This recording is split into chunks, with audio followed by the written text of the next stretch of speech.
अमीन सयानी, भारतीय रेडियो की वो आवाज़ जो हमेशा अमर रहेगी।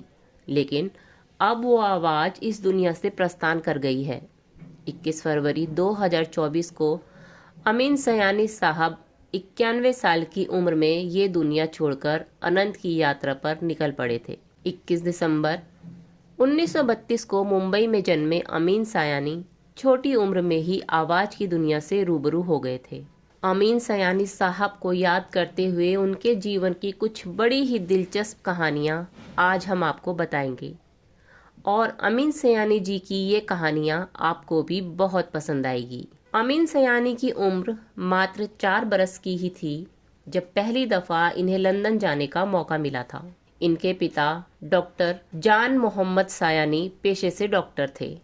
अमीन सयानी के एक मामा लंदन में रहते थे और क्योंकि इनके पिता डॉक्टर जान मोहम्मद सयानी के पास सिर्फ MBBS की डिग्री ही थी, तो अमीन सयानी के मामू की सलाह पर वो MD की डिग्री लेने सपरिवार लंदन गए थे और बॉम्बे से लंदन तक का वो सफ़र इन्होंने पानी के जहाज पर तय किया था। लंदन पहुंचने के बाद ये कुछ वक्त ही वहां रहे, फिर भारत वापस लौट आए और वो इसलिए क्योंकि लंदन का मौसम इनके पिता को सूट नहीं हुआ। वो बीमार रहने लगे थे। हालांकि अपने बड़े बेटे यानी अमीन सयानी जी के बड़े भाई साहब हबीब सयानी को वो लंदन में ही डॉक्टर की पढ़ाई के लिए उनके मामू के पास छोड़ आए थे। अमीन सयानी स्कूल के दिनों में खेलकूद में बहुत एक्टिव थे, लेकिन साल 1945 में जब ये छठी कक्षा में थे तो इन्हें गुर्दे की बीमारी हो गई थी। इनके पिता यूं तो खुद भी डॉक्टर थे, लेकिन उन्होंने इनके इलाज के लिए बम्बई के एक सीनियर डॉक्टर को बुलाया। उस डॉक्टर ने इनका इलाज शुरू कर दिया और इन्हें सख्त हिदायत दी कि तुम्हें बिल्कुल भी बिस्तर से नहीं उठना है। नन्हे अमीन सयानी के लिए वो वक्त बेहद मुश्किल था। पूरे 6 महीने तक अमीन सयानी उस बीमारी से लड़ते रहे और चूंकि ये बहुत ब्रिलियंट स्टूडेंट थे, तो इस दौरान जब इनके स्कूल के एग्जाम आए तो इन्हें घर से ही एग्जाम में हिस्सा लेने दिया गया और तब भी ये पूरी क्लास में दूसरे नंबर पे आए थे। उस बीमारी से जब अमीन सयानी ठीक हो गए तब इन्हें पढ़ने के लिए ग्वालियर के मशहूर सिंधिया स्कूल भेजा गया था। अमीन सयानी की आवाज के करोड़ों लोग दीवाने थे, लेकिन जब पहली दफा अमीन सयानी जी ने खुद अपनी रिकॉर्डेड आवाज सुनी थी तो इन्हें अपनी आवाज जरा भी पसंद नहीं आई थी। उस वक्त ये मात्र 9 बरस के थे। इनके बड़े भाई हामिद सयानी इन्हें जब पहली दफा ऑल इंडिया रेडियो के बॉम्बे स्टेशन लेकर गए थे तो वहां उन्होंने ही इन्हें अपनी आवाज रिकॉर्ड करने का पहला मौका दिया था। पहली दफा इन्होंने अंग्रेजी की एक कविता माइक पर पढ़ी थी और जब इन्होंने अपनी आवाज रिकॉर्ड करके सुनी तो इन्हें अपनी आवाज बड़ी बुरी लगी थी। उस वक्त अमीन सयानी साहब कहाँ जानते होंगे कि कुछ सालों बाद ये अपनी आवाज के लिए देश और दुनिया में मशहूर होंगे।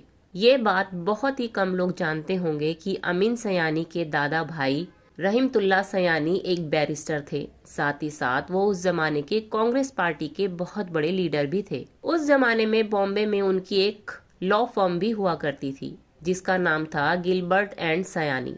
और ये जानकर आपको हैरानी होगी कि महात्मा गांधी जब इंग्लैंड से वकालत करके लौटे थे तो वो इसी गिलबर्ट एंड सयानी फर्म में पहली दफा जुड़े थे। उस दौरान अमीन सयानी के खानदान से गांधी जी की बहुत अच्छी जान पहचान हो गई थी। अमीन सयानी की मां कुलसुम बेगम को गांधी जी अपनी बेटी मानते थे। अमीन सयानी को रेडियो में लाने का श्रेय इनके बड़े भाई हामिद सयानी जी को दिया जाना चाहिए। वो ही पहले शख्स थे जिन्होंने इन्हें रेडियो की दुनिया से वाकिफ कराया था। यहाँ इनके भाई हामिद सियानी जी के बारे में थोड़ी बात करते हैं। हामिद सियानी जी भी अपने जमाने में रेडियो के नामी ब्रॉडकास्टर हुआ करते थे और उनकी खासियत थी कि वो ऑल इंडिया रेडियो पर अंग्रेजी में भी प्रोग्राम्स करते थे। और ये हामिद सयानी जी ही थे जिन्होंने भारत का पहला इंटरनेशनल इंटरव्यू किया था। हामिद सयानी जी ने एक वक्त की प्रख्यात अमेरिकी अभिनेत्री ग्रियर गार्सन का इंटरव्यू किया था। अमीन सयानी और किशोर दा के बीच यूं तो बहुत अच्छी दोस्ती थी,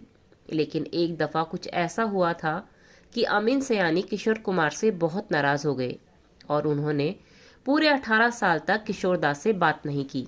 हुआ कुछ यूं था कि अपने एक प्रोग्राम के लिए अमीन सयानी जी को किशोर दा का इंटरव्यू करना था। पहले तो किशोर दा मना करते रहे, लेकिन जब अमीन सयानी ने उनसे कई दफा गुजारिश की तो वो इंटरव्यू के लिए तैयार हो गए। उन्होंने अमीन सयानी से कहा कि आप फलां स्टूडियो में अपना रिकॉर्डर लेके आ जाइएगा। अगले दिन जैसे तैसे अमीन सयानी जब स्टूडियो पहुंचे तो वहां उन्हें पता चला कि किशोर दा तो स्टूडियो आए ही नहीं है और स्टाफ को ये हिदायत उन्होंने दे रखी है कि जब अमीन सयानी आकर चले जाए तो उन्हें फ़ोन कर देना। अमीन सयानी को किशोर दा की ये बात बहुत बुरी लगी। वो गुस्से में ऑल इंडिया रेडियो के स्टूडियो में वापस आ गए और उन्होंने पूरे 18 सालों तक किशोर दा से बात नहीं की। 18 साल बाद किशोर दा खुद अमीन सयानी जी को इंटरव्यू देने आए थे। एक वक्त था जब अमीन सयानी साहब को गीत सुनने का बड़ा शौक था। वैसे अमीन सयानी जी गायन भी करना चाहते थे और कुछ वक्त तक उन्होंने बाकायदा शास्त्रीय संगीत की ट्रेनिंग भी ली थी।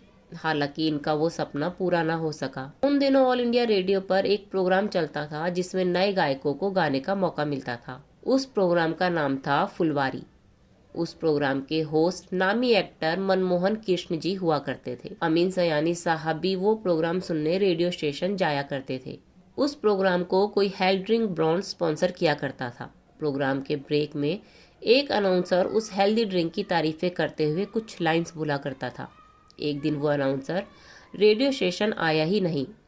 तब फुलवारी शो के प्रोड्यूसर बाल मुकुंद श्रीवास्तव ने अमीन सयानी जी से उस हेल्दी ड्रिंक की तारीफ में लिखी लाइनें पढ़ने को कहा। उनके कहने पर अमीन सयानी ने भी वो लाइनें पढ़ी और अमीन सयानी ने वो लाइनें कुछ इस अंदाज में पढ़ी कि पूरा रेडियो स्टेशन इनके बोलने के अंदाज से प्रभावित हो गया।